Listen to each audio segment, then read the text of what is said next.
You are listening to We Saw the Devil, an investigative and conversational true crime podcast that deep dives into fascinating criminal cases that are solved, unsolved, or ongoing.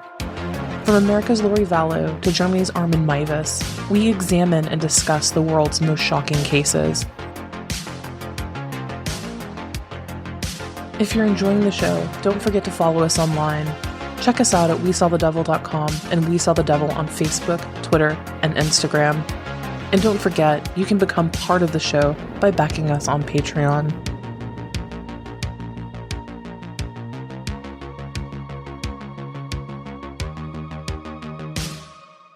Hello everyone, you are listening to We Saw the Devil. This is Robin, and we made it, guys! It's the end of the year! We finally made it out of 2021, heading into 2022. I don't know about you, but it has been a rough one. For me, obvious, turmoil and loss and grief, and currently going through a breakup. It's been a pretty bad one. So we decided to give everyone the opportunity. And if you had something that you wanted to just scream into the ether, get off your chest, we opened that up. So for this episode, we will be reading some of the confessions that we got, going over Lori Vallow update news. Brittany has a very special Christmas roast prepared for all of us. And yeah, just overall discussing the year and the craziness that has taken place. Before we get into it, though, let's just get our quick housekeeping out of the way. You are listening to We Saw the Devil. You can find our website at WeSawTheDevil.com. From there, you can find us across all social media channels. And guys, if you don't follow us yet, follow us. You can follow us on Twitter, Facebook, or Instagram, where we post a lot of cool true crime facts, case updates, things like that, funny memes, love memes, and you won't want to miss it. Beyond that, you can find our Patreon, where for as little as $3 a month, you will get access to ad-free episodes, Patreon-only episodes, monthly postcards, which the next Patreon-only episode is actually coming tomorrow, January 1st, for December's postcard. So I'm super excited to put that episode out. First of all, shout out to all of our patrons. Guys, thank you so much for your support. Without you, we literally could not do this podcast. I love each and every one of you. I appreciate it. You guys have actually been with me through the worst year of my life. I've made some amazing friends from our Patreon as well, lifelong friends for that matter. And I just want all of you to know that I truly, truly, truly appreciate your patronage, your support in the show, the belief in the show. And you have no idea how much that means to me every single day. So big shout out to our patrons. I appreciate all of you so much. And 2022, everything is back in the saddle, guys. I'm super excited to take off and really, really be engaged and let Patreon steer the show for the most part. So really, thank you again from the bottom of my heart. So moving on. Brittany, thank you for joining me to go over the last year. I don't know about you, but it has just been an incredibly long year. Yeah. It's been the worst. I think you pronounced it wrong, but yes. I saw a meme the other day, and it was of the Bernie Sanders meme where he's sitting in the chair with his arms folded wearing the mittens. And oh my God, the mittens. Yeah, the mittens. Guys, that was less than a year ago. That was 11 months ago. Doesn't it feel like it was 5 years ago at this point? God. I need more time to process. I feel like we didn't have any time to process 2020. No, I know. And then I feel like 2021 was just a continuation of 2020. And I don't know how I'm here. Yeah. And for anyone who can't relate to what we're saying, please at least consider washing your hands more often. At a minimum. Right. Considering where we are today. Please. Oh, God. So I don't know about you guys, you listeners. Have you had a super long year? Want to hear about it for sure. But for this episode, we're basically going to do a year in review, guys, in the world of true crime. Everything from Lori Vallow, including the hot breaking news regarding, well, I'll let Brittany tell it because I know that it's her boyfriend after all. Gross. Literally repulsed by that, but thank you. You're welcome. The goodest news of greatest tidings of gladdest joy, and that is that Mark Means got fired officially. Yes. He is no longer representing Lori Vallow.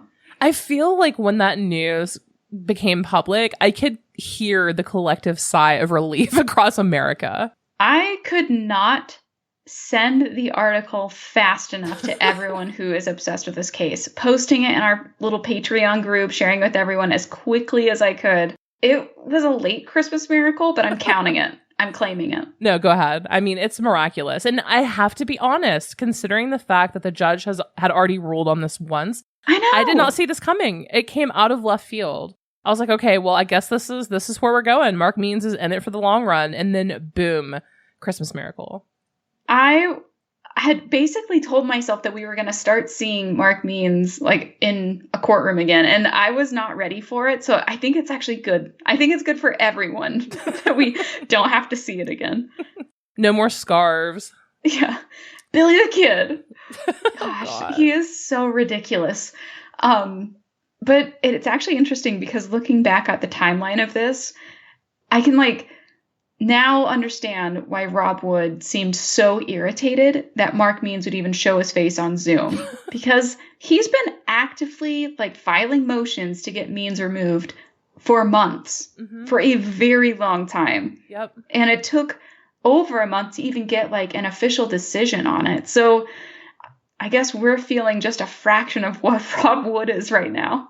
I can't imagine the level of elation that he must be feeling right now. I've never seen as much pettiness between attorneys before. Do you want to discuss why this happened?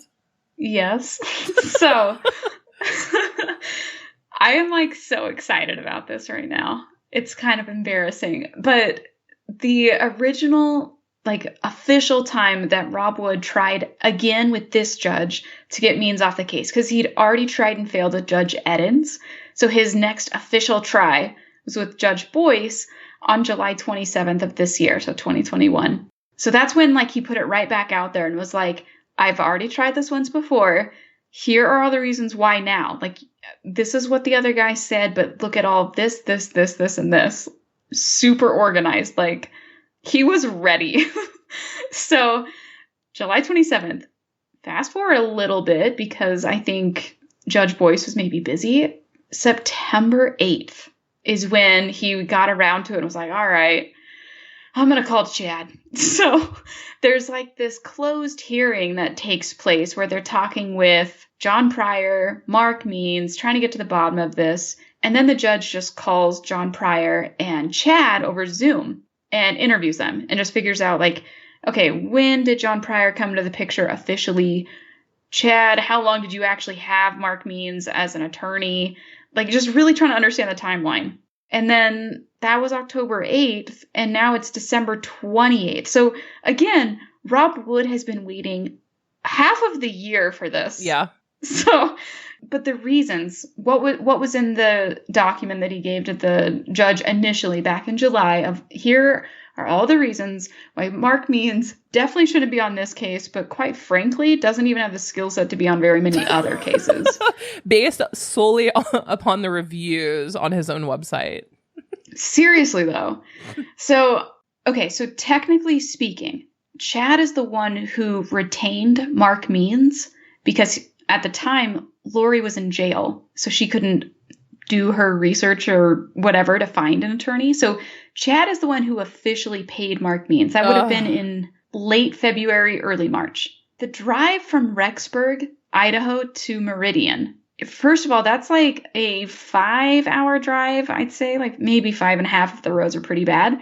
But Meridian is past Boise. So I don't know. Does that mean that Chad was don't worry, babe, I'm going to go to the big city and find you one of the best attorneys money can buy. And then he missed Boise and then drove, he drove past Boise and then went to Meridian, which is just the suburbs.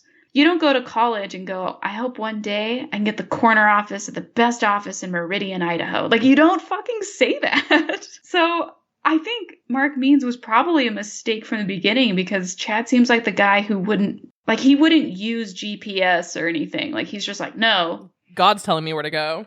I'm looking for the signs on the road. Maybe that's what he did. Maybe that is exactly what he did. He's I'm waiting for a sign. And whatever sign took him to Mark Means. I hate how much this resonates. Yep, this sounds right, though. I know we can't say for sure, but for sure this happened. We'll go with it. Okay, anyways. So Chad's the one who pays Mark Means, and Mark Means hits the spotlight on March 4th of 2020. And that's when he showed up with the two other attorneys. Remember them? Yep, I do. Okay. Later that month, March 21st, is when John Pryor started representing Chad. But it was technically unofficial because at the time, Chad didn't have any charges. So it was like this weird thing of John Pryor saying, he did retain me. Not because he needed to or anything. And it's like, John, come on, man. Like, we all know. Okay, so on March 21st, that's when John started. But on April 28th of 2020, so not, too far off of a month of that happening, Mark Means just decides to go on social media and be like, listen, I am Chad and Lori's attorney. All media comes through me. If you have any questions, that comes to me too. Not only did he do that, but he also emailed Rob Wood and was like, do you mind putting a press release out that any investigation efforts or questions that can come to me as well? I'm not a lawyer, but does that at all seem at all close to normal? I have no idea. Like, that seems really weird to be like, hey, state AG, could you put a press release out for me personally? It seems weird. I don't know if there's any attorneys that listen to this, nerd out or something and educate me, because that seems odd, but maybe I'm still not used to Mark Means after all this time. The big thing that this was like nail in the coffin for Mark Means, this is what did it for the judge at least, was on April 28th of 2020. So same day that Mark Means goes on social media, he's like, what up? Chad and Lori have this conversation, but because she's in jail, it's recorded. And on that call, Chad makes this comment, like how it's like they have the same attorney. They're sharing the same guy. And then Chad goes, I'm probably going to stick with the other guy, though. So there's this like, I don't know if it was like just like, haha, we have the same one or whatever it was, but they both acknowledged that they were sharing, and there had already been some sort of signature that took place of them waiving a conflict of interest. Mm-hmm. So there's this recorded acknowledgement that, yes, he was their shared attorney. They knew that. Mark Means knew that because he posted it on his own social media. And John Pryor was at least aware of it because it got signed in his office, and they also kind of share an office. Like he's down the hall. All those things considered, the judge looked at all of this and was like, yeah, like there's this clear pattern of, yes, he acknowledged that he was representing them both. The previous judge said, yes, there's a conflict as well. And if charges ever get more extreme, well, then we probably do need to boot him off because there's a natural bias that would exist.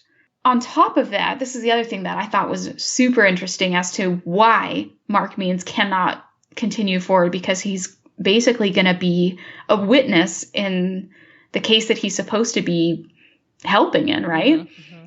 Chad Daybell's first phone call when the authorities were searching his property was to Mark Means. Not his attorney, not John Pryor, Mark Means.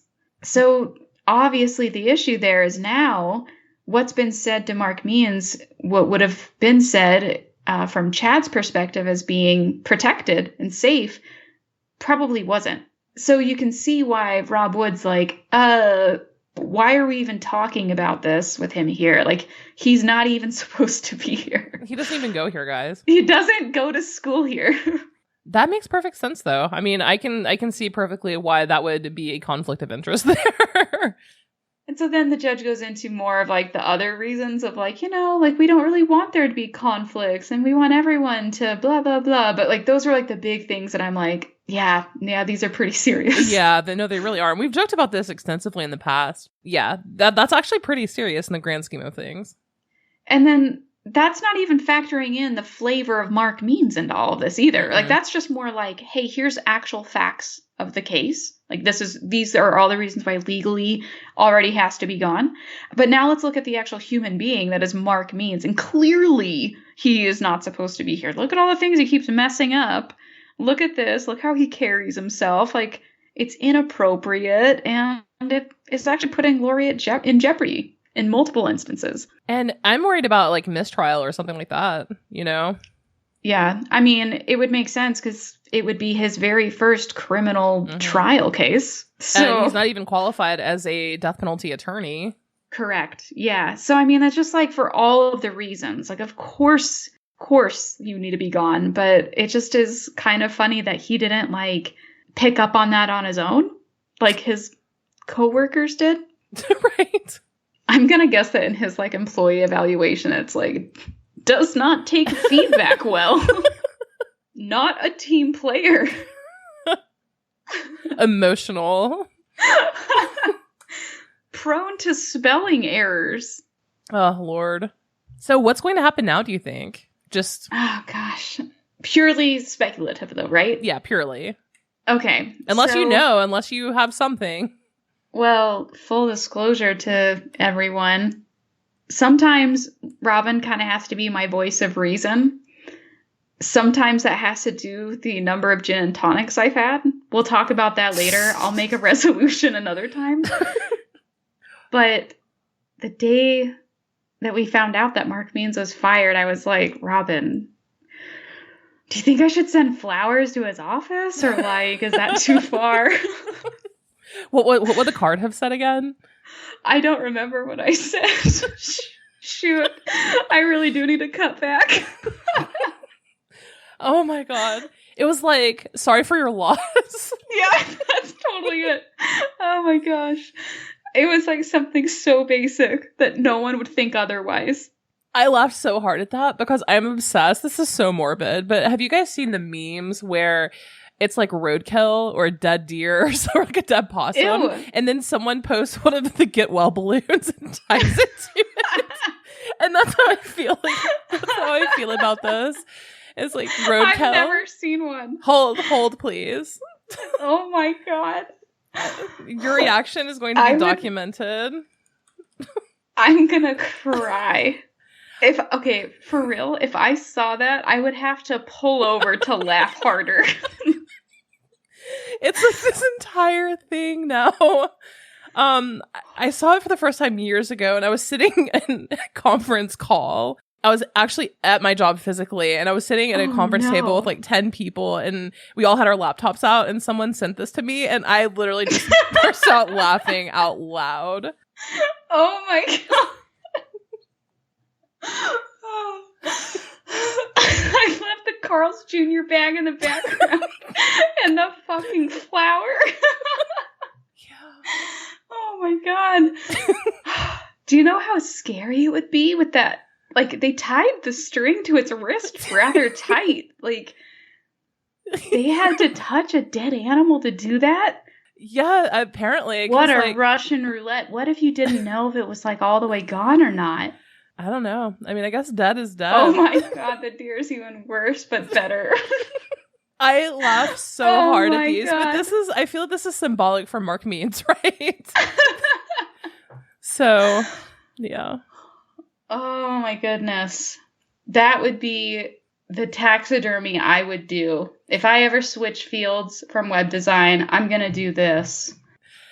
Oh, yeah. Oh my word. That's disgusting. Disgusting, but hilarious. And I feel like this is like Mark Means. When you were going to send him flowers, I just picture Mark Means with a get well soon balloon attached to him. Oh my word. But I'm glad I did end up talking Brittany off of that ledge. I was like, that may be taking it too far. But yeah, it was the right call. It was the right call. But let's talk about some other huge cases that happened this year. First and foremost, let's just go ahead and talk about it. The Gabby Petito case. Mm-hmm. Have you ever seen a case that just impacted the world so immediately and just like took everything over? While I'm really shocked at just how social media played such a huge role in the Gabby Petito case, I mean, I have never seen anything like it. And I hope that I hope it's not limited to this case. I hope that we continue to see the reach that social media was able to make in helping get answers and peace for the family. But Gabby Petito's entire story also brought up some other topics that unfortunately just haven't really gotten the same attention that they should have, quite frankly. Mm-hmm. And that is the conversation about domestic violence and the signs of it and what to look for. And quite frankly, during the pandemic, those numbers just completely skyrocketed. And so having that conversation about domestic violence and victims, Gabby's death, unfortunately, had to be a catalyst in bringing that conversation up. But I hope it's one that we continue to talk about more openly so that we can address the problems head on. The other issue related to Gabby Petito and the case and how big it got is it really shed light on just how unfair it is if you're not a missing white woman. Your chance of your story being heard is, I mean, it's a fraction of what you would get otherwise. And again, like the reach that social media can have, I think we can now see that. And I hope that people see that as an opportunity to finally start giving an equal voice to cases of people who traditionally do not get the media attention. Yeah. And I know that's something that's actually been really important to you too, Robin, and sharing a lot more lately about cases that maybe are a little bit smaller, ones that don't get attention. We can help be part of that change too. No, absolutely. And that's starting out, guys, thinking about founding a true crime podcast. That was a topic on my mind, is not covering the same cases of white male serial killers constantly, and actually covering missing cases, women's issues, Indigenous women. That's kind of I have a series planned dealing with the missing Indigenous women too. But it is such an issue that's not covered. And actually, really interestingly enough, during the Gabby Petito case, one of the most interesting pieces that I've read is Jon Stewart. Actually, as everyone knows, he's satirical newsman and whatnot with the show. Feisty eyebrows too. Yes. He actually created an algebraic equation estimating the minutes of TV news coverage. And he looked at basically the cases and the coverage of the news for missing women. And his equation is family income multiplied, and then in parentheses, abductee cuteness divided by skin color, plus the length of abduction multiplied by the media savvy of grieving parents. Again, just like restating these elements: family income, the attractiveness of the abductee, skin color, how long they've been abducted, and the media savviness of the parents and how camera ready they are with their grief, right? Because people love the clickbait. So these are the main items that played into whether someone who had been abducted would get news coverage. And it's terrifying and it's sad. It's so incredibly sad. And then if you look at the level and the rates of missing and abducted Indigenous women, they get almost no coverage whatsoever. Or people of color. The young man in Arizona whose Jeep was found crashed in the middle of the desert. No coverage whatsoever until after the Gabby Petito case. And I believe it was Joy Reid from MSNBC News who coined the term missing white woman syndrome, which is where everyone just descends upon and starts covering and obsessing over this beautiful blonde-haired, blue-eyed white woman. And that obviously is what happens. Speaking for myself, I feel guilty of doing that. I felt very, very, very invested in the Gabby Petito case. A young, bright soul. I think a lot of us as women, and we've already discussed this pretty intricately as well on the show, you can kind of look at how they interact or how videos of them from TikTok and how he would grab her arm. I think you were the one, Brittany, who pointed that out. Mm-hmm. Women have intuition, and we knew right off the bat that something wasn't right there. So I think just for a variety of reasons, this case really hit home for a lot of people. I think the stories, though, if you were to tell the full story of any other girl that maybe doesn't match the usual story that gets reported in the news, I think if they were to actually just share that, it would tug at your heart just as much, Yeah, absolutely. And I felt that personally. Like, there are cases before I was a mom, it's not that they didn't affect me or anything. It's that they just didn't hit me the same way. And then when I see cases in the news now, like here in my county, there was this story. Basically, this kid, the parents weren't paying super close attention. The kid wandered away and he drowned. And like that happened here. And then there was this kind of big thing about the parents. And, that story, I hate to even admit this, but like before I was a parent, like it would have affected me for a little bit, but it's not something that I would be thinking about, well, over a year later, thinking, oh my gosh, that kid was my son's age. Like, I wonder how those parents are doing. They probably still live around here. Mm-hmm. Like, it hits differently because of the stage of life that I'm in and these different parts of it. To me, I don't know that it's even fair to say, like, what would stand out more if we're not telling everyone's story in the first place. No, absolutely. And speaking as a podcaster too, guys, I want to actually kind of explain why that doesn't happen so frequently on a lot of podcasts, is that a lot of cases that we want to cover simply do not have the information made public. It simply doesn't. So one case that I have personally been obsessed with that I have not covered on this podcast yet at all is the death of Tamla Horsford. If you guys recall, she was the 40-year-old Black woman. She was a mother of 5. She's from Georgia, and she had a child in football. And so she went over to a slumber party with other football moms, right? Like a mom's night, a slumber party type of thing. Yeah. The next morning, she's found dead, high blood alcohol level, and she had apparently fallen over the railing from the second story. The interesting part of it is that she also had blunt force trauma to her head, neck, torso, and extremities. And it's kind of a 50-50 split on investigators as to whether that was from the fall itself or, before the fall actually took place. There's a lot of suspicious investigation. They immediately ruled it an accident. A couple of the other mom's boyfriends had come over, and she wasn't feeling necessarily fully comfortable either. So it's this entire mystery, and I have wanted to cover this case so badly and deeply. Like, this is kind of like my case, right? And there's just simply not enough information out there for me to do a full episode on it. And that's after reaching out to, family and friends and whatnot. But then again, too, I feel like podcasting as a whole, guys, I feel like people, when you're a true crime podcaster, because the space is so saturated at this point, people think of you as almost a vulture sometimes, mm-hmm. And I don't want to be disrespectful above all to some of the, family and friends who are involved in these tragedies. Well, I'm sure it's kind of weird too for you, like, because it's this weird gray area, I imagine. Like, it's not like you can just like call up someone, like you're not technically a reporter, right? And so like, this is a hobby for you. You do this for fun. And so the idea of taking, any time to help with bringing a voice to a case, like, that's kind of a big deal for you to do too. Yeah, no, definitely. And, I do this for fun, but, I didn't want, for just to be clear, I didn't want to be just another white woman with a podcast. You know what I mean? I want to, affect some sort of like, I guess, exposure or, understanding or change minds, whatever. Our friends over at Crime Labs, Eileen over the Crime Labs podcast, like, she's in Ireland.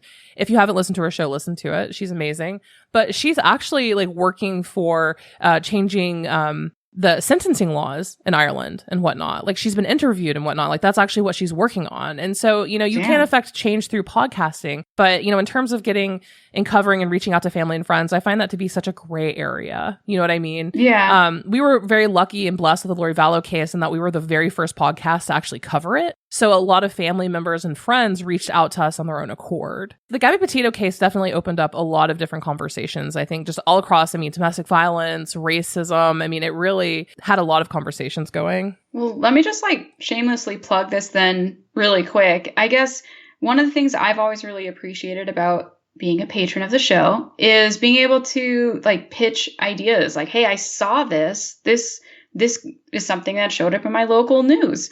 And there's actually been a few times I know you've shared things, even in our Patreon group and whatnot. Like, we have plenty of things that we get to see and share that I otherwise wouldn't see because we have this community. We have all kinds of different countries represented in our group. We have like a lot of variety. So yeah, my last count, we actually had 7 different countries in our Patreon. Do we really? Yeah. Whoa. But yeah, no, there's cases that I don't think I would see in my own news app because of what we have here in our little community. So I guess if you're trying to see more and be able to help be part of the change as well, to get more stories shared and get the full picture of stories that don't usually get the attention, join in the group, because I see a lot more there as well. Let's see. This is a case that we've actually discussed quite a bit. But Josh Duggar. Ugh. Just so gross. I mean, I don't really have much to say about this case because we have recently talked about it, but what a gross scumbag. Yeah, I'm so tired of seeing him in the news all the time. Like, we already know he's gross. And his he's whole been damn gross family, for too. so long. Yeah, it's not a mystery or a surprise that he's gross. And his whole damn family for that matter. Any of his father, his mother, any of them. I can do completely without the Duggar family in my life at this point. I just sincerely hope that they don't treat him like the way he'd get treated here in Idaho. We have like these really stupid things, like they just put him on a rider basically. And so they barely serve any time at all. And then they're kind of like just on like house arrest, but not really. Like it's this really weird thing they have set up here for sex offenders. I hope his case gets handled seriously. I do too. I hope he never gets let out. No, hard same. I hope he never, but I feel like we're looking at like 10, 12 years. But I can literally do without seeing him ever again. Moving on, Alex Murdaugh case. If any of you guys recall, Alex Murdaugh, 53 years old, is the embattled South Carolina lawyer. And basically what happened to him is that his wife, Maggie, and his son, Paul, were found shot multiple times on their property, right? In South Carolina. Since then, he apparently, so Alex Murdaugh himself was on the side of the road, and then he ended up getting shot in the head. Speculation and whatnot, it seems as though he actually hired a hitman to kill him so that his son could cash in and basically get that sweet $10 million life insurance policy. The murders, though, of his wife and other son still remain unsolved. Like, no one knows WTF happened there. But he's been accused of all sorts of shit, like smuggling over $1 million from his law firm, the hiring the hitman. Dude, I hope I'm never that rich. That's ridiculous. If you can't even DIY your own death, you're not paying enough taxes. Right. Okay, so this family too. So years ago, they had a housekeeper that mysteriously died on their property. No one knows how she died. It's completely sealed. No one knows. All that anyone knows is that she mysteriously died. There's speculation that she fell, quote, loose quotes, or thrown down the stairs and died. Alex Murdaugh, the lawyer, quietly and silently agreed to pay her family $4.3 million. Oh, so we have that. No one went to jail. And then his son, Paul, was apparently like, I know you're not supposed to speak ill of the dead, but he was apparently a complete shitbag. He was driving a boat and he actually got his girlfriend killed. Everyone was telling him to slow down. He was like, fuck all of y'all, bunch of pussies. And then hit a cement wall. And then killed maybe more than one person in the boat. But like, I know he killed his girlfriend at the time. This family is just like plagued. But this case is far from over. The will stuff just came out today, so it's going to be really interesting. We don't even have... Who's still alive? Who is still alive in all of this? Yeah. Alex Murdaugh, the man, right? The attorney, as well as his son, Buster. Those are the only two people alive. His name is Buster? His name is Buster. I have Arrested Development nostalgia right now so hard. They're the only two people in this family that's alive. And the charges haven't even fully all been filed yet. Like, they're still sifting through this dung heap of what even transpired. So this is definitely one to watch and read if you haven't. There is actually a full podcast on this case. It's called Murdaugh Murders Podcast. And it is actually an investigative journalist in South Carolina who just deep dives. I'm talking deep. Imagine Justin Lum having a podcast on Lori Vallow. It's basically that level. So check that podcast out if you want to like stay up to date on it. But yeah, it's going to be a doozy this year. Like going into 2022, this is going to be one of the big cases. And then your favorite, Brittany? Kyle Rittenhouse? Yeah. He is not my favorite. Ugh. That was However. Yeah. Just kidding. I don't know why I had to do that. I got to go buy a... Oh my gosh, dude, that case was so... The whole trial, I could not handle it. The judge was ridiculous. Someone needs to collect their pappy. Guys, come collect your pappy if you're related to this man. He was reading a cookie magazine in court during the trial. I forgot about that Like, part. what the fuck? Remember how he talks about how he saves screenshots of text messages like a weirdo? No. What happened there? screenshots of his emails. So like he wants to be able to save something to like look at it closer. I don't know, dude. He was trying to explain technology as a judge to the attorneys and like disprove the argument they were trying to make in the moment. Someone come get your pappy. It was ridiculous. Like, it was like, you know, when old people think they figured something out on their phone and you have to be like, sweetie, no. Yeah. But you just like nod your head like, wow, you're so smart. So basically how you treat me a lot. Got it. Basically, yes. Damn it. So, yeah, that was a very painful thing to watch. I mean, here's the thing that really sucks, though, and it's like the unpopular opinion. But really, the entire case just makes me think that it's really our system that kind of needs maybe a little bit more tight descriptions on what some of those laws are and aren't. Or else we're going to keep seeing this come up. Like, there's just not really a way to put, you know, how you feel about something on trial. Yeah, no, it's absolutely true. And yeah, this case it's disgusting. I think the behavior on both sides has absolutely been disgusting, frankly. Yes. I think everyone knows going into this podcast, like, you know, like my political leanings lean definitely more to the left. But I think that in this case as a whole, no one in the room was an adult. Like, everyone needs to just go sit at the kids' table. Yes. For how people reacted to this case. And I think that our political climate right now is so charged and so just vicious and hostile. This case really just came at a really piss poor time. What I think is even more disgusting too is that, I don't know if you saw in one of the like kind of like offshoot conservative conventions or whatever, Yes. Kyle Rittenhouse came out like he was at a Metallica concert, like he was a rock star.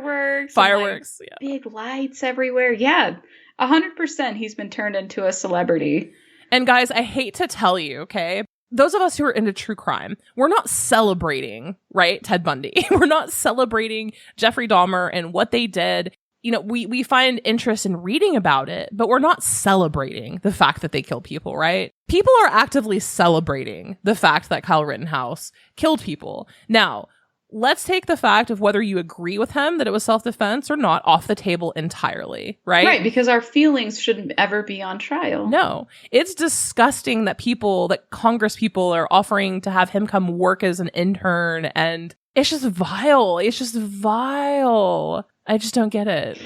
Yeah, I don't know. I think the unpopular opinion is people made it into this, like, are you for or against the Second Amendment? Mm-hmm. And I think reality needs to be like, hey, maybe we should have some sort of law that defines, like, maybe how you feel in the moment isn't enough of a reason to kill people. Like, or can we have at least some form of a definition of what is and isn't okay? Like, if there's anything, we just have learned that, you know, there's rules of engagement for police officers and armed forces, but this same guns that we have as civilians, we don't really know what our rules of engagement are supposed to be. Yeah. And so, like, we just put this kid on trial and then everyone's angry, but it's like, well, then what are the rules? Like, we have to have something if we're going to have these, which we probably shouldn't. But if we're going to, can we at least have some rules? Yeah, that'd be nice, right? In the bare minimum. I feel like that'd be cool. Yeah, I feel like we are going to see more cases like this come up, though, and that's 100%. Sad and unfortunate. But I feel like we will be seeing a lot of these, especially if you guys do follow the news. And again, the political climate is super, super hostile, and you know, January 6th did happen, so it's going to be interesting to say the least. Yeah. And then we have Ahmaud Arbery, which that was a breakthrough case too this year. A lot of people were really worried about it. If you recall that case, it was a black gentleman was running through a neighborhood and literally was executed on the street by a chased down and executed, flat out executed on the street, which is just, it was on the heels of the Kyle Rittenhouse verdict. And we were all just being like, you know what? I have no hope. They're just going to all go free. And both sides, Democrats and Republicans, pulled together for this one. Like, no one thought they were innocent, right? Like, everyone was like, no, they need to fry. And they did, thankfully. But not easily. Like, if you remember, again, the only reason a case came to be is because people demanded it. It was not something that the authorities at the time wanted to pursue. The DA, correct me if I'm wrong, it was worked with one of the men who killed him. He worked in the office. I think they were both ex-law enforcement. Yeah. Two of them were. And she wasn't going to try them initially until I believe the video came out, right? The video was made public. All of it was a mess. Yeah. And there was even like behind the scenes emails kind of that came out where it's like, let's not, you know. So again, coming up, would that even have happened had the color of the man's skin not been a factor? Like, and yet again, it's like, why do we have to treat everything so different? Yeah, no, it's very true. And I don't like it. Yeah, I don't either. And then this one is a mystery to me. And Brittany, maybe you know more about it than I do, but I feel like this is also going to be really, really, really big in 2022. Alex Baldwin and the Rust shooting. Do you still fully understand what exactly happened that day? Okay. So I kind of went down the rabbit hole, so I can talk about this one. Bless you. I saw this video of a props supervisor explaining, first of all, like how would a prop gun even get loaded across the board? Like, what is the actual process? Now, I've been sipping on a gin and tonic, so let's just pretend like I'm remembering all of the correct facts here. But a prop director who'd been in the industry for like decades was basically explaining that there is a system of checks and balances and, you know, verbal and hand signs and like stuff like that, where they are making sure that everyone is aware when a gun is on set. It's never left alone. It's never like it is babysat, basically, even with blanks. Blanks that are never introduced to the set, like they're never in the same location at the same time until the two people are together. Like, it is such a rigorous process to even have someone with that prop. Like, by the time it gets their hand, it's gone through so much. So for Alec Baldwin to have had that happen in the first place, it's one of two things, right? Something super nefarious happened, or probably more likely, based on the other safety things that the set failed previously, they had a really reckless props director, or none whatsoever. There was a huge amount of neglect that played into it. There were correct me if I'm wrong, there were actually multiple complaints about the safety on the set. Yeah, before. Yes. So the other thing too is I saw this video. It like really broke my heart. I feel bad, but I saw this video that someone posted, and it was of Alec Baldwin. He's on the side of the road with his wife, who we all conveniently almost forgot that she pretended to be from Spain, and she isn't. Do you guys remember that? Yes. And remember when she was like, "What do you call this in your language?" And they're like, "It's a cucumber." And it's like, you mean your language? From New Jersey? Yeah. So anyways, Hilaria and Alec Baldwin are on the side of the road. They've got the sedan, and Alec Baldwin looks like angry dad face for sure. Like he's a little bit more red, and there's all these reporters, and he's kind of got this tone of like, what? You've been following us for miles. Here, we pulled over. Your kids are screaming in the car. You've terrified us. You've got our attention. Ask your questions that are so important. We're trying to have a nice holiday. We're trying to get out of town because of you people. If you won't let us do that, ask your questions. Like, it was super sad to see. And so they asked their questions, and he's either a damn good actor, or that was like the most raw interview I'd seen. Yeah. But he convinced me. I don't think he had anything to do whatsoever with it. Like, I genuinely think he was a victim in this too. You know, he's going to have so much to deal with for the rest of his life. No, he was a producer on this, right? I don't actually know. I believe that he was like, one of the big pieces is that he was a producer on this film, and he was also in charge of the budget. And he actually drained like some of the safety protocols and the budget for that piece. Okay, well, that sucks. If that's true, that definitely sucks. However, I still think, you know, obviously his intent was in this interview. I watched it. I just don't think his intention was ever to be malicious in any way. Yeah, no, I watched that interview too. It definitely felt really raw and real. I love the fact that Hilaria was there and she was like, shh. She was trying to getting him to like stop talking. Dude, but then he like put her in her place, and it kind of made me uncomfortable. Yeah. Isn't this the same Baldwin brother that called his like 8-year-old daughter with Kim Basinger and cursed her out and called her a fat pig? I thought that was Haley Baldwin. Look, their family has their issues. What family doesn't? In fact, I think we have some confessions we'll be able to share that kind of attest to that. Yes. He was also kicked off of the airplane because he wouldn't stop playing Words with Friends. Really? Yeah, I'm pretty sure. Look at us like, wait, tell me your bad output. God. Well, I mean, Words with Friends is good, okay? Yeah. Yeah, he got kicked off a flight. He refused to stop playing, so he got kicked off. That's crazy. I mean, talk about entitlement issues. Anger issues, however. Okay, and then maybe he made some poor financial decisions regarding the safety budgets of the set. However, I still don't think he did anything nefarious. No, I agree with you. I agree with you wholeheartedly. Let's see. I'm pulling up the rear here. I would say a huge case. I mean, obviously there was Robert Durst, but I'm going to be honest, I really didn't follow that. So Ghislaine Maxwell was found guilty on Wednesday of this last week, which is crazy. Honestly, I don't know why. I just feel like with the Jeffrey Epstein stuff that nothing is surprising anymore. Yeah, I'm glad that she's been found guilty because obviously someone needed to be. However, they sealed the whole thing. All we know is that she was found guilty on 5 of the 6 counts, including the sex trafficking of a minor. She was actually acquitted of enticing a minor to travel with the intent to engage in illegal sexual activity, which is like literally the count that I feel like she probably actually did. Yeah, she was the one, like, she has organized most of this, right? So my issue with this too is that the things that get sealed are her testimony, you know, all the things that kind of help let the victims finally be able to say what they've been waiting for. Like, they never got their initial trial, and they never got it because Epstein then took his own life. And so then here they are where they get to share everything. And I don't know. It just seems like yet again, the rich get preferential treatment. No, 100%. I do really appreciate the fact, though, that she has remained in prison. If you guys have recall or have followed it at all, she was complaining about the conditions in jail. Like she said, rats coming out of when she was showering, rats would come out of the drain and basically try to crawl up into her hoo-ha.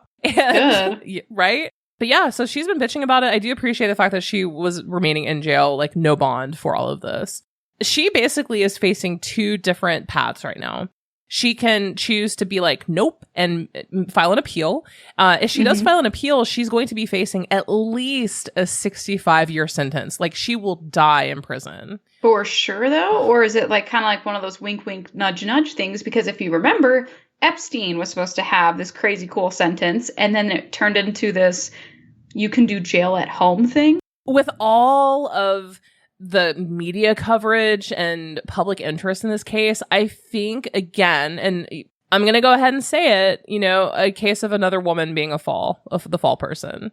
I feel like because a lot of the victims didn't get their day of justice with Epstein, that sentiment is going to be placed onto her.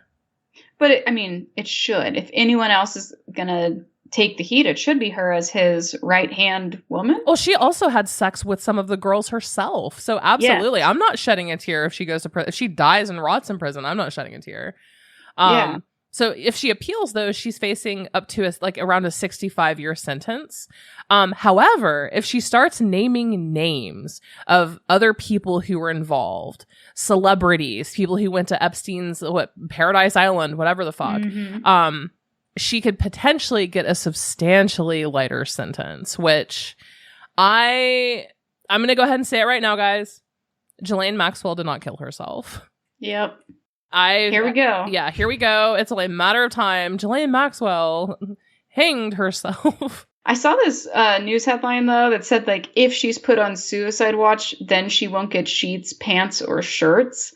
And it's like, well, but you'd have to put her on suicide watch to prevent that in the that's not, like, you're doing it in the wrong order. She's not gonna be like, excuse me, I feel a little suicidal today. We're gonna wait for her to start showing signs of suicidality. And then we're going to take measures. Like, what? No, we learned about this last time. Yeah. How about we be preventative now? I feel like, and she was refusing to name names. Up until the trial even, she was refusing to name names, cooperate with investigators, anything like that. But now that she's been convicted, will her tune change? Will she start naming names? Will she try to get some time knocked off of her sentence? Because either way, she's going to jail, right? Either way, she's going to prison. Is she going to prison for up to 65 years? Or if she spills the proverbial beans and starts naming everyone, Prince Andrew, will she do it? Yeah, I'm very, very, very curious about this. I hope that she does serve a very long time in prison regardless, because again, she herself not only recruited and groomed these young girls, she actively participated sexually with them as well, which is just so fucking vile. Well, how many months has she been in jail, prison, whatever, waiting at this point, and she's already tried leaving a bad Yelp review for the rats in the shower? Right. Give it time. She's naming names. I hope so. That is definitely, she's living well below what she's used to. That's for sure. Yeah. And she's only been in there for what? July 2nd of last year. Wow. July 2nd of 2020. So she's been in there for what? Like a year and a half? Yeah. Just a little less than Vallow. So moving on, let's talk about some of our favorite criminals from the year, like the most ridiculous ones. Let's do it. So here's the headline. A woman went to a fake hitman website to hire a hitman. Guess how well it went? How well did it go? Not well. I'd call it like a rare, medium rare at best. Definitely did not go well. 52-year-old Wendy Lynn Wayne went to rentahitman.com in an effort to hire a hitman to kill her ex-husband. Unfortunately for Wendy, but fortunately for her husband, the site obviously is fake. It's owned by some computer dude named Bob Inns, and he originally set it up to actually promote his IT business. He checks his inbox, and he immediately turns it all over to the police. But basically, she filled out this little like contact form on the website saying that her ex-husband had stolen $20,000 from her, and she didn't want to commit the crime herself because she prefers not going to jail. Direct quote. She's not like most girls. She prefers not to go to jail.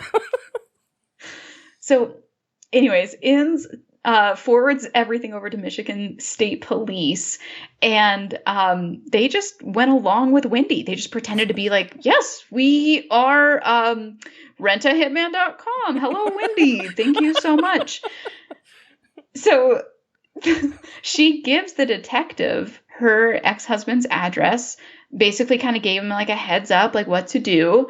And then a down payment of $200 of the total of $5,000 to murder someone. Right. Not sure what kind of Amazon Prime deals she was expecting, but that seems super low. It does, and she could only afford $200 of that.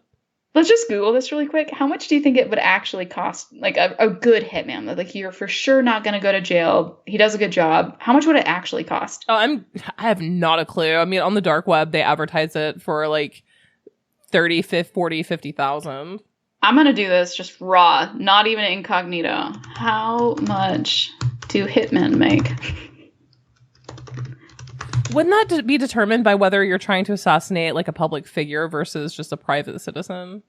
I mean, that's probably fair. I'm going to kind of go down like the middle here. I'm seeing some Reddit posts. I'm seeing some stuff from Wikipedia. So Wikipedia says it's an average of 15,000.